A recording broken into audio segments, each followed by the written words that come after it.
Hi, I'm Akshat. I'm a current second year law student at UCL.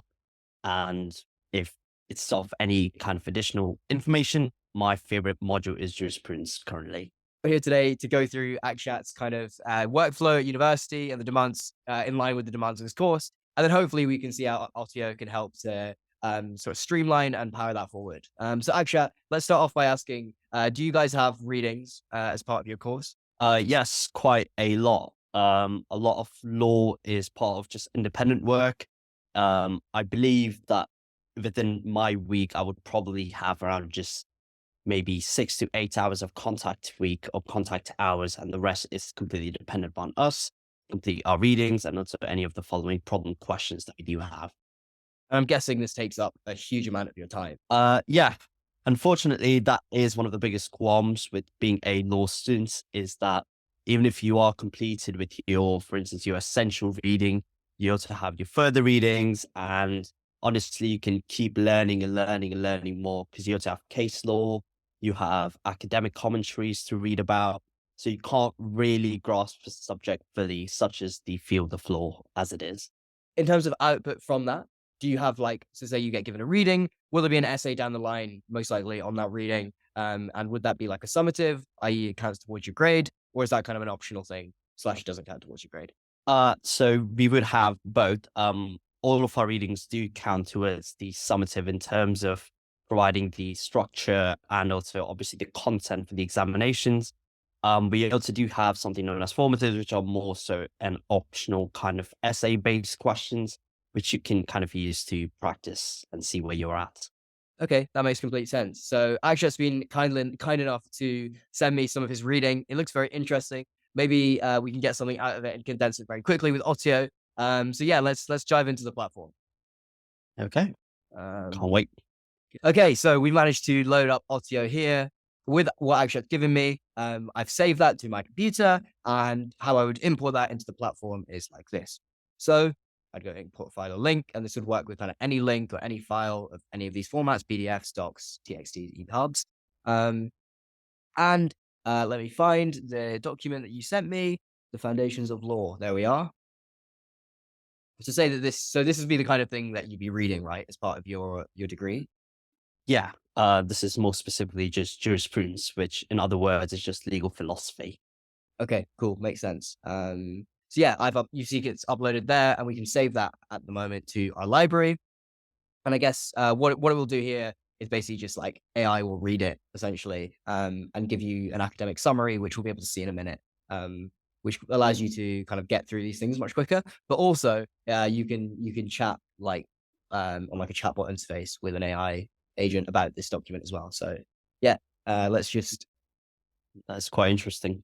so yeah, as you can see here, we have a summary. I don't know if you can read that very well. It's a bit small, but it kind of gives quite a comprehensive look at the key points related to this, which is it's quite structured as well with good headings.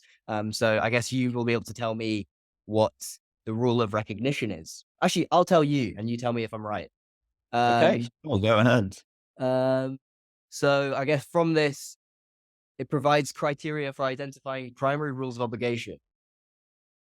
I'm guessing Yeah, that's not a comprehensive it- definition. yes. It's quite. It gets the very basic idea quite solidly, and it's actually quite impressive because the author, HLA Hart, he was a quite renowned legal philosopher, but his writings can be quite convoluted at times because the way that this book works is it uses previous jurisprudence authors. So Jeremy Bentham, if you have been able to read them, they are not the most friendliest of texts. And Hart kind of builds up upon those arguments and tries to portray what Bentham is trying to say. But this is this is actually quite really impressive because I've got my own notes and I'm kind of having like a side by side comparison. My notes span for like maybe 15 pages on just that one part, and yours is more so just how many bullet points am I looking at? Just eight. Wow. Yeah, Well, and I guess if you want to delve deeper, obviously, given the fact it's a little bit more concise in its approach, if you want to delve deeper on kind of like any jargon or any specific thing, you could obviously use the chat here. So I guess maybe let's build on the rule of recognition since I guess we're arbitrarily choosing that. But let's get a definition for the rule of recognition. So define the rule of recognition. how I like to do this, I majored in economics when I was at university. So a lot of the papers would follow a kind of a scientific method. I don't know what it's like in law, but I would kind of ask like, what are the main research questions? What's the methodology applied for these research questions? What are the results and what are the limitations? So there's various ways that you can play with AI. I don't know if you've used it in your studies before, but obviously you'll be having that kind of understanding of the core subject will help you to kind of get a feel for that. It's encapsulated almost perfectly what the rule of recognition does involve, and it's quite impressive again, as I say, because within Hart's writings, it's quite hard to kind of find this definitive formula of what does this theory actually encompass. And it's quite the general criterion a lot of philosophers' works is that they go too much into depth of explaining why they've, for instance, said something, and so you can kind of just lose track of what the general idea is and what it encapsulates fully.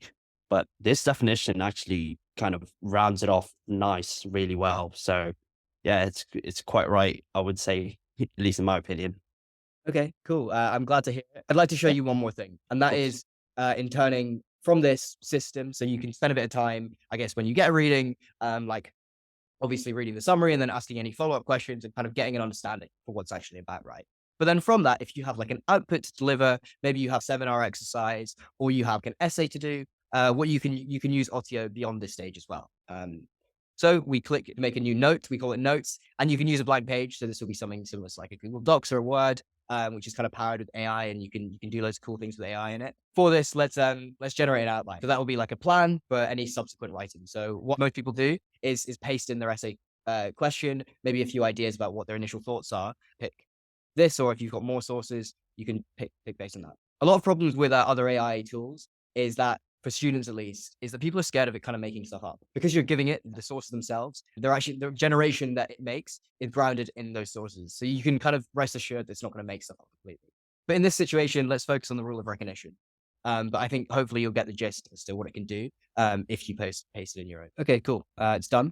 So yeah, if you'd like to just take a look at the outline it's given. So obviously it was a very generic essay question, but you can kind of read the style in which it delivers its output for an outline based thing.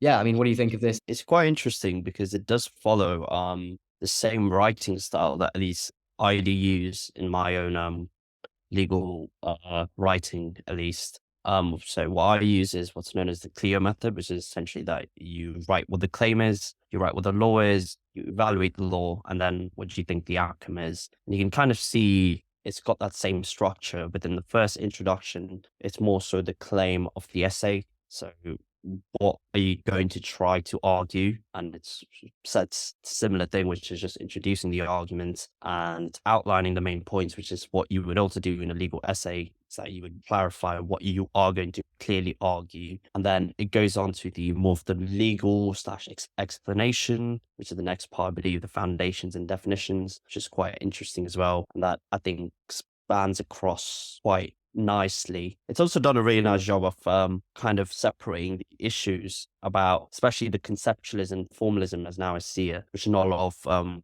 AI picks up on stuff like that. So it's really nice, I would say. Glad that you think that. And yeah, I guess hopefully that's given you a kind of a snapshot into what it can do. There is planning, but I forgot to mention as well, you can generate full drafts if like maybe you want to actually get more meaty writing. And as with like anything, you can edit this as well if you think that something's wrong. You can use AI edits to maybe change something. I hope that's given a good overview of what Otio can do for maybe a law student like yourself or any other students that maybe have similar tasks. Yeah, I mean, any final thoughts? Yeah, I believe within the legal industry, we can see that a lot of firms are moving towards the use of AI in terms of maybe drafting, for instance, any documents, or more of trying to sort out through the administrative issues. So to get law students kind of used to getting more of the ancillary stuff out of the way, this AI could be a really great tool. Aside from that, also just a law student, if I was a first year and if I had to plan my very first essay, it was kind of hard for me personally to know what should I talk about. Should I focus more on the facts, more of the law? But more so, as I look here, it's planned out quite nicely in the perspective for law students where it's focusing more upon the law slash the legal element itself, rather than kind of focusing more on the facts of something. Because if you were to look at the readings, there's a lot of in-person examples to kind of illustrate the point, but you don't really focus too much on that in an actual essay. So it's quite a good kind of insight for, at least I would say, law students to look at how a kind of legal essay should look like. I think those would be my thoughts. It's quite good. I can't lie. I appreciate that. And yeah, a lot to think about there. So yeah, I'm going to thank you, Akshat. We're going to finish by accepting this generation. It's got the seal of approval from yourself. So yeah, I'd like to thank you for your time. And yeah, feel free to check out Otio in your own time as well if you'd like to. And yeah, thank you so much. Yeah, thanks for having me.